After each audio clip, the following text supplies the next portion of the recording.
99 TV నేను ప్రియాంక బులెటిన్లో details చూద్దాం.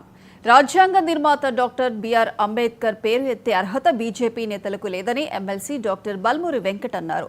పార్లమెంట్ సాక్షిగా అమిత్ షా అంబేద్కర్ను అవమానించారని మండిపడ్డారు. దేశ ప్రజలంతా నిరసనలు వ్యక్తం చేయడం, రాజకీయంగా విమర్శలు రావడంతో బీజేపీ మళ్లీ అంబేద్కర్ జపం పట్టుకుందని అన్నారు. ఇప్పుడు అంబేద్కర్ విగ్రహాలకు బీజేపీ నేతలు పాలాభిషేకం చేయడం, శుద్ధి చేయడం విడ్డూరంగా ఉందని ఎద్దేవా చేశారు.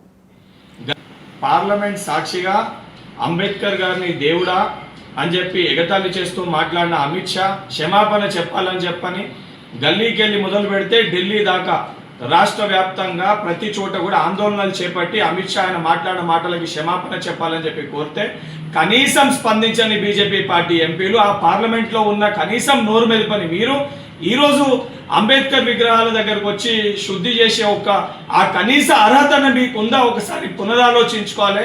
నిజంగా మీకు చిత్తశుద్ధి ఉంటే, బాధ్యత ఉంటే అమిత్ షా దగ్గరికి వెళ్ళి క్షమాపణ చెప్పమని చెప్పి క్షమాపణ చెప్పించి మీరు ఈ రకమైన ప్రవర్తన చెయ్యాలి. దాన్ని పక్కన పెట్టి రాజకీయ లబ్ధి కోసము ఈరోజు అంబేద్కర్ని అవమానించిన మీరు, మీ పార్టీ నాయకుల్ని మాట్లాడని మీరు, మీకు ఈరోజు అంబేద్కర్ విగ్రహాల దగ్గరకు వచ్చి శుద్ధి చేసే ఒక అర్హత లేదని చెప్పి బీజేపీ పార్టీ ఎంపీల్ని హెచ్చరిస్తున్నా. పార్లమెంట్ సాక్షిగా